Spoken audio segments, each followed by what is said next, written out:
What's important about that is that there are a lot of folks. I've been with EFC for 34 years, and I watched it go from a fighting deal where everybody grumbled to fighting kind of drives people out of schools.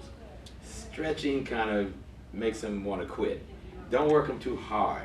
So we go after the schools, we give them for good grades, and all of that. All of the stuff we're doing is important. But somewhere along the line, we lost our core.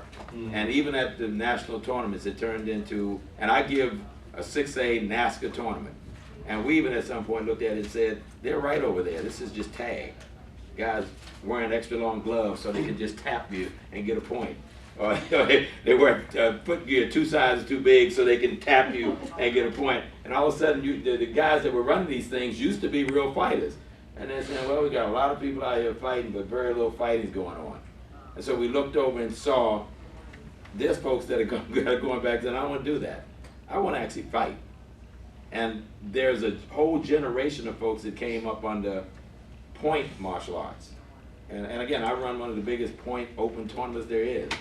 Point martial arts that never fought, never really hit anybody. And now they're running the school and they're teaching somebody else. And then that guy is teaching somebody, and there's nobody in that lineage that actually has ever been hit upside the head. And I think at a certain point you're starting to see that turn back. Because now my event, we've got grappling, we've got point MMA, we've got extreme fighting. What is that? That's point fighting, but you have to really hit. Billy Blanks hadn't been to a tournament, I think, since he started doing Taibo. He showed up last year, and he was appalled. He said, I don't come to this stuff anymore, because we used to actually hit people. He came to sign autographs. Next thing I know, he was on the stage. He said, oh no, the extreme point stuff, I'll do that. I said, Billy, don't fight. He said, because back when I came up, you could actually hit. And we came out and your guys did the point MMA. It said, it is point fighting. But these guys were hitting hard. Not knocking out, but you had to hit. And I realized that was the happy medium. They want you to be able to hit.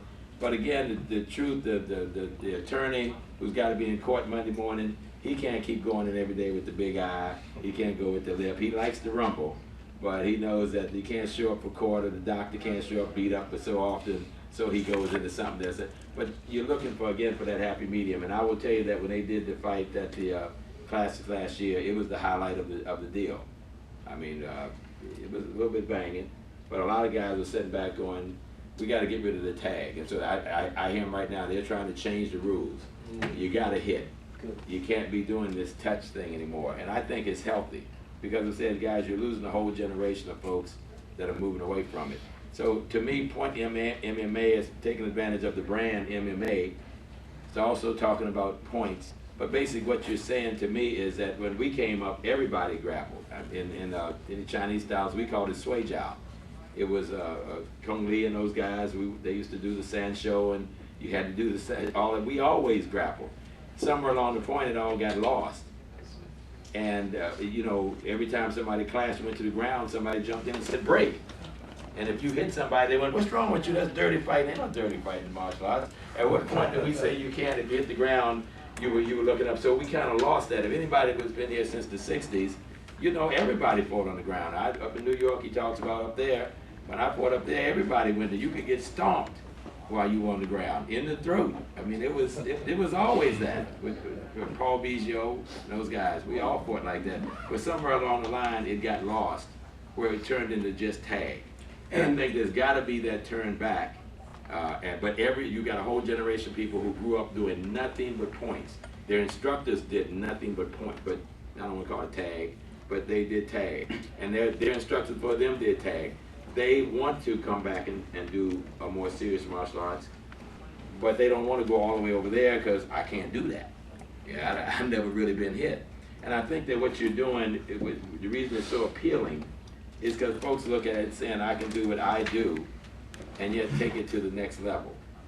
Because again, I don't want folks in the school get knocked out. I don't know. Right now, I heard on the TV the other day, the people are getting afraid, not just our industry. This morning, they said something about the youth football has dropped in half. The number of kids that are coming into kids football. Football for youth, not adults. Because somebody said something about concussions. My fear is that at some point, some parent is gonna say something about joints, or something about locks, or like, and then all of a sudden you find yourself, where's that happy medium in between? And So, it hasn't happened yet, but football is talking about people afraid to put their kids in it's an American sport. I know baseball is supposed to be, but we're talking football. How are we afraid to play ball? So I think there has to be that happy medium, and when I saw this, it's like we can go ahead and bang, we can go ahead and hit, but only probably one guy in 10 really wants to fight to the knockout. You know, he wants to fight, but I don't really want to be knocked out. And we're not just getting the guys that want to do this as a profession, because you don't worry about it. I quit the job, I'm not at McDonald's no more, I'm doing this full time. Okay, that's a different dog. We're talking about the professional attorneys, we're talking about people with real jobs that have to go to work every day, but they still enjoy the combat sport. There's got to be something for them, and I think this may well be the answer. And the one thing too about when we say about those guys who just want to be in the gym, I don't want them guys in my school.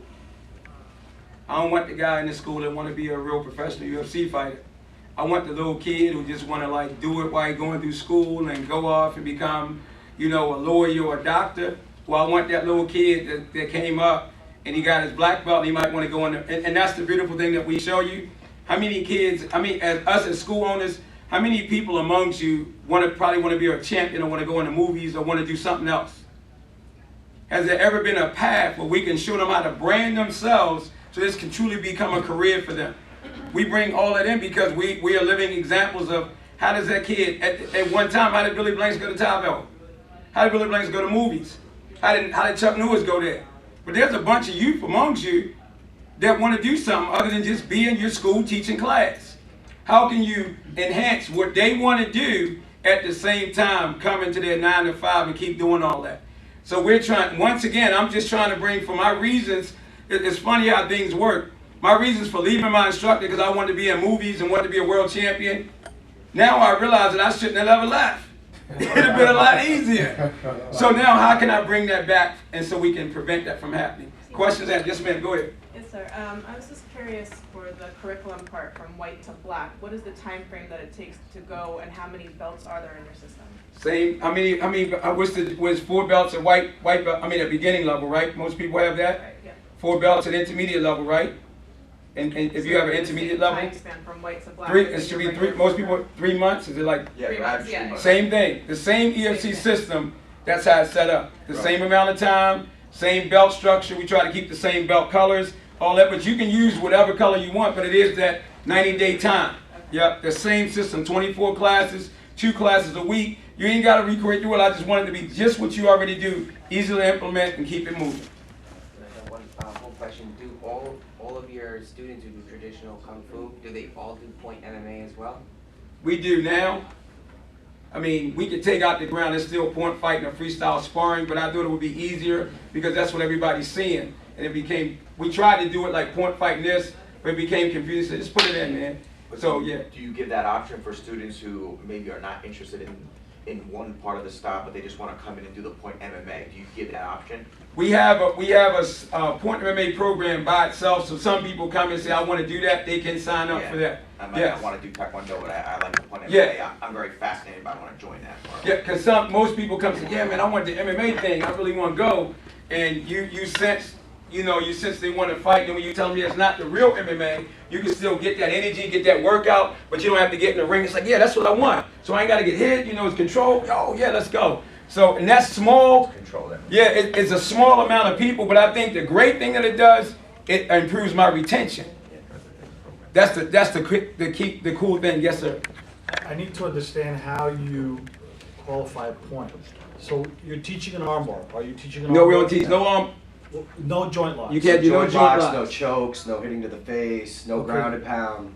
So, It's like your traditional Taekwondo point sparring, right? except so it's back fist, reverse punch, you're hitting the body, you're hitting the head, you're getting points for kicks and punches. Okay. And then if they go to the ground, they control. So it's basically get the kid on his back or on his front, hold him down, count to 5, everybody gets up, you get So it's a pin. Right. It's a pin. So just so you'll understand, when I first went into this, my jiu-jitsu instructor was Lloyd Irvin. Okay, and I didn't did a lot of I didn't did all that and with my instructor. So when we put this together, it wasn't me on the outside saying put these rules together. Those are the same amount of, you get 2 points for like a mount. That's what they do in jiu-jitsu anyway when you do jiu-jitsu competition. So we just give you 5 seconds to hold it and you gotta move. So if I got you got 5 seconds, I say move, move, move. You gotta move, move, move, move. You gotta move, then you get back up. But if a guy is a great kicker and he taekwondo, why would you wanna go on the ground? That's like back in the, see the beauty in this? If you a kicker, what then happened, you now grappling when you ain't a grappler. And you don't really want to grapple, you really want to punch. So this curriculum allows you, and that's what we said at the event, if you're a puncher, use your punches. Learn to defend the grappling. But if you go down, you got 5 seconds, keep it going. And we try to keep the action, ain't no stop, move, stop. I guarantee you in 2 minutes, you think you're in shape and you call it point fighting? It's a whole new beast, yes sir. How do you handle the takedowns? Are you doing throws or? All the regular takedowns, judo takedowns. Judo takedowns. The same thing that they use, the same things that AAU approves in their league, that's what point MMA is based upon. So we're not a combat sport. And it's a We are an AAU sport. Points. Points, yes sir. So it's continuous scoring. So you have 4 judges, and they're just counting points. As 2 it minute goes. rounds? What is it? 2 Two minute? 2 minute rounds, right. And then in grands, you got to do 2 minute rounds. When you look at that DVD, you're going to see all those guys that trick and everything.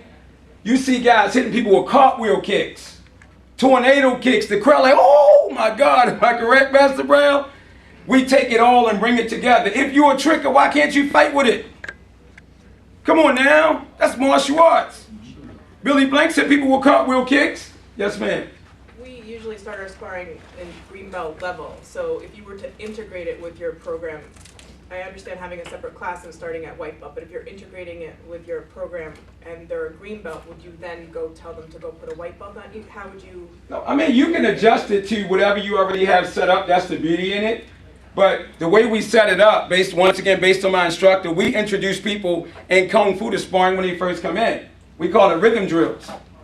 So if he's in a fighting stance, we got on all equipment. You throw 3 techniques, anything you want to throw. 1, 2, 3, then I throw. 1, 2, 3, then 1, 2, 3, then 1, 2, 3. So they learn that you got the equipment on just in case. See, that's my instructor. Just in case you hit, your mistake might happen. But guess what they're learning? They're learning 3 combinations. And the key is if he's doing 1, 2, 3, 1, 2, 3, and then I got 1, 2, 3, and he got to go 1, 2, 3, no contact. So that's at the beginning level. Then when you go, so let's say that's your white belt. Now in your second belt, we say now do 2 techniques. 1, 2, and then 1, 2, and then 1, 2. Next belt, let's do 1 technique. 1. Now before you graduate out beginning level, that's free flow. No hitting. It's like couple hour. You're like, whoa, boom, boom. Everybody just moving and moving. Now you can see what that student's really good at. By the time they go to green belt, now you can implement the point sparring. And they're ready and they're comfortable and they understand attribute. It's not just fighting, attribute. Because if this guy hit, throw a punch. I got to be able to go back and he got to block. So we developing the attributes that really helps him to do what? Become an athlete, become a martial artist. So that's all we do at the beginning level. We did it with little dragons too. The little 4-year-olds got them little pads on, they running out, woo! And then you bring the parents on the floor, you get the parents doing it. It is an EFC system. Homegrown EFC system. Any other questions? Yes. What is the price structure of how you set it up? Is it like a monthly pricing thing, or is it just a one-time shot? How does I it believe work? in account Your support receivables. system? I believe in account receivables. You are not going to come to my school and not pay. You're going to do 6 months, then it's going to be 36 months. I don't care who you are. Every program is 36 months. What I'm talking about for is Even that program. it? Oh, you mean licensing? Yeah, I'm talking for us. If we was to get your program. Okay, let me see what's what I'm the going to price charge you. Let's charge them $20,000. Sounds good.